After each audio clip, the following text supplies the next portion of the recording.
श्री शिवाय नमस्तुभ्यम। हर हर महादेव। तो आज श्रावण मास की सुंदर पवित्र श्रृंखला में आप सबका स्वागत है। तो आइए आज तीसरे अध्याय का श्रवण करते हैं। चलो शुरू करते हैं। सनत कुमार ने कहा, हे भगवान, आपने श्रावण मास के व्रतों का संक्षिप्त वर्णन किया है। स्वामीन, इससे हमारी तृप्ति नहीं हो रही है, अतः आप कृपा करके विस्तार से वर्णन कीजिए, जिसे सुनकर हे सुरेश्वर मैं कृत हो जाऊंगा। भगवान शिव ने कहा, हे योगीश, जो बुद्धिमान नक्त व्रत के द्वारा श्रावण मास को व्यतीत करता है, वह 12 महीनों में नक्त व्रत करने के फल के भागी होता है। नक्त व्रत में दिन की समाप्ति के पहले यानी कि संध्या काल में सन्यासियों के लिए और रात्रि में गृहस्थियों के लिए भोजन का विधान है। उसमें सूर्यास्त के बाद की 3 घड़ियों को छोड़कर नक्त भोजन का समय होता है। सूर्य के अस्त होने के पश्चात 3 घड़ी संध्या काल होता है। संध्या बेला में आहार, मैथुन, निद्रा और चौथा स्वाध्याय, इन 4 कर्मों का त्याग कर देना चाहिए। गृहस्थ यज्ञ के भेद से उनकी व्यवस्था के विषय में अब सुनिए। सूर्य के मंद पड़ जाने पर जब अपनी छाया अपने शरीर से दोगुनी हो जाए, उस समय के भोजन को यति के लिए नक्त भोजन कहा गया है। रात्रि भोजन उनके लिए नक्त भोजन नहीं होता। तारों की दृष्टिगत होने पर विद्वानों ने गृहस्थ के लिए नक्त कहा। यति के लिए दिन के 8वें भाग के शेष रहने पर भोजन का विधान है। उसके लिए रात्रि में भोजन का निषेध किया गया है। गृहस्थ को चाहिए कि वह विधि पूर्वक रात्रि में नक्त भोजन करे। यदि विधवा और विधुर व्यक्ति सूर्य के रहते हुए नक्त व्रत करे, विधुर व्यक्ति यदि पुत्रवान हो तब उसे भी रात्रि में ही नक्त व्रत करना चाहिए। अनाश्रमी हो या आश्रमी हो, अथवा पत्नी रहित हो या अथवा पुत्रवान हो, उन्हें भी रात्रि में नक्त व्रत करना चाहिए। इस प्रकार बुद्धिमान मनुष्य को अपने अधिकार के अनुसार नक्त व्रत करना चाहिए। इस मास में नक्त व्रत करने वाला व्यक्ति परम गति को प्राप्त करता है। मैं प्रातः काल स्नान करूंगा, ब्रह्मचर्य व्रत का पालन करूंगा, नक्त भोजन करूंगा, पृथ्वी पर सोऊंगा और प्राणियों पर दया करूंगा। हे देव, इस व्रत के प्रारंभ करने पर अगर मैं मर जाऊं तो जगतपति आपकी कृपा से मेरा व्रत पूर्ण हो जाएगा। ऐसा संकल्प करके बुद्धिमान व्यक्ति को श्रावण मास में प्रतिदिन नक्त व्रत करना चाहिए। इस प्रकार नक्त व्रत करने वाला मुझे अत्यंत प्रिय होता है। ब्राह्मण के द्वारा अथवा स्वयं के अति रुद्र अथवा रुद्र मंत्र से महीनों भर प्रतिदिन अभिषेक करना चाहिए। हे वत्स, मैं उस व्यक्ति पर प्रसन्न हो जाता हूँ क्योंकि मैं जलधारा से अत्यंत प्रीति रखने वाला हूँ, अथवा रुद्र मंत्र के द्वारा मेरे लिए अत्यंत प्रीतिकर होम प्रतिदिन करना चाहिए। अपने लिए जो भी भोज्य पदार्थ अथवा सुख उपभोग की वस्तु अति प्रिय हो, संकल्प करके उन्हें श्रेष्ठ ब्राह्मणों को प्रदान करके स्वयं महीने भर उन पदार्थों का त्याग करना चाहिए। हे मुनि, अब इसके बाद उत्तम लक्ष्य पूजा विधि को सुनिए। लक्ष्मी चाहने वाले अथवा शांति की इच्छा रखने वाले मनुष्य को लक्ष्य बेल पत्रों या लक्ष्य दूर्वा दलों से शिव की पूजा करनी चाहिए। आयु की कामना करने वाले को चंपा के लक्ष्य पुष्पों और विद्या चाहने वाले व्यक्ति को मल्लिका या चमेली के लक्ष्य पुष्पों से श्री हरि की पूजा करनी चाहिए। पुत्र की कामना करने वाले को कटेरी के दलों से शिव तथा विष्णु का पूजन करना चाहिए।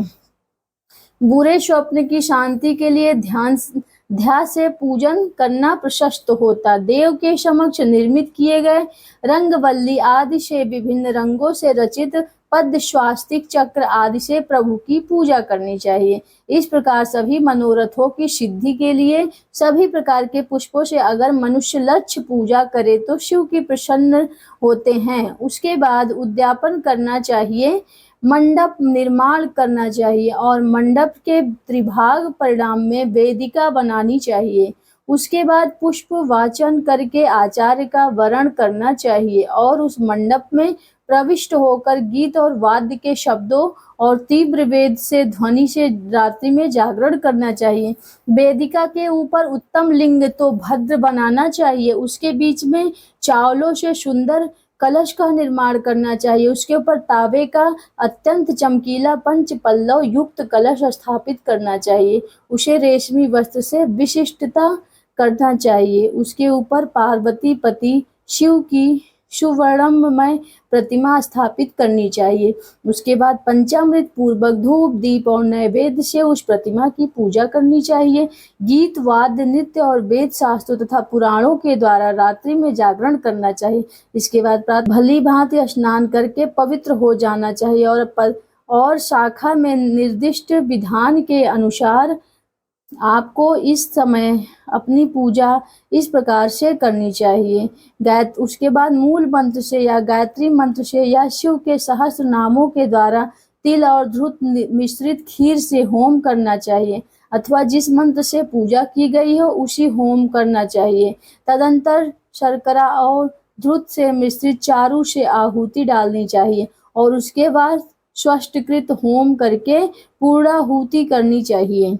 उसके बाद वस्त्र अलंकार और भूषणों से भली भांति आचार्य का पूजन करना चाहिए। तत्पश्चात अन्य ब्राह्मणों का पूजन करना चाहिए, उन्हें दक्षिणा देनी चाहिए। जिस जिस वस्तु से उमापति शिव की पूजा लक्ष्य हो उसका दान करना चाहिए। स्वर्णमय मूर्ति बनाकर शिव की पूजा करनी चाहिए। अगर दीपक कर्म किया हो तो उस दीपक का दान करना चाहिए। चांदी का दीपक और स्वर्ण की बत्ती बनाकर उसे गोधूल से भरकर सभी कामनाओं अर्थ की सिद्धि के लिए उसका दान करना चाहिए। इसके बाद प्रभु से क्षमा प्रार्थना करनी चाहिए और अंत में 100 ब्राह्मणों का भोजन कराना चाहिए। हे मुनि, जो व्यक्ति इस प्रकार की पूजा करता है मैं उस पर प्रसन्न होता हूँ।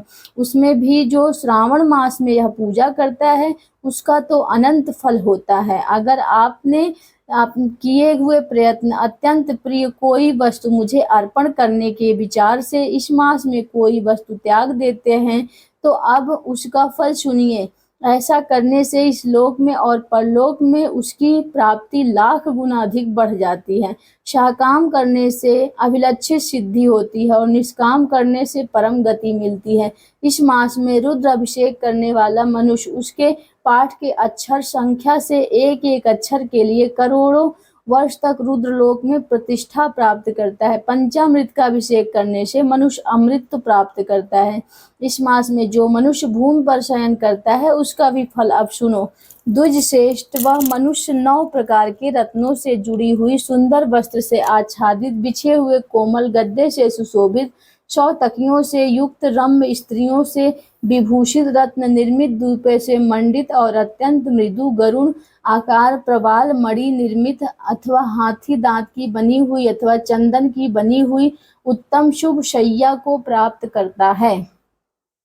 इस मास में ब्रह्मचर्य व्रत का पालन करने से आपकी आयु बढ़ती, ओज बल शरीर की दृढ़ता जो भी धर्म के विषय में उपकारक होते हैं सब कुछ उसे प्राप्त होता है। निष्काम ब्रह्मचर्य व्रती को साक्षात ब्रह्मा प्राप्ति होते हैं और शाकाम को स्वर्ग सुंदर देवगणनाओं की प्राप्ति होती है। इस मास में दिन और रात केवल दिन में अथवा भोजन के समय मौन व्रत करने वाला भी महान वक्ता होता है। व्रत के अंत में घंटा और पुस्तक का दान करना चाहिए। मौन व्रत के महत्व से मनुष्य सभी शास्त्रों में कुशल और वेद वेदांग से में पारंगत हो जाता है और बुद्धि में बृहस्पति के समान हो जाता है। मौन धारण करने वाले को किसी से कलेह नहीं होता, इसलिए मौन व्रत अत्यंत उत्कृष्ट है। और इस प्रकार के स्कंद पुराण के अंतर्गत ईश्वर सनत कुमार संवाद में श्रावण मास महत्व में नक्त व्रत पूजा लक्ष्य भूमि शयन मौन आदि व्रत कथन इस नामक तीसरा अध्याय पूर्ण हुआ। और यह हमारी आज की श्रावण मास के तीसरे अध्याय की कथा थी, जिससे हमने विभिन्न व्रतों के पालन की विधि में विषय में और विशेषकर नक्त व्रत के विषय में। तो चलिए भगवान शिव के आदेशानुसार श्रावण मास में उनके द्वारा बताए गए नियमों का पालन करते हुए पूर्ण निष्ठा और श्रद्धा के साथ इस मास का पालन करने का संकल्प लेते हैं। और हम आपसे मिलेंगे इस कथा की अगली कड़ी में। श्री शिवाय नमस्तुभ्यम। हर हर महादेव। आपको वीडियो अच्छी लगी तो लाइक सब्सक्राइब जरूर करें।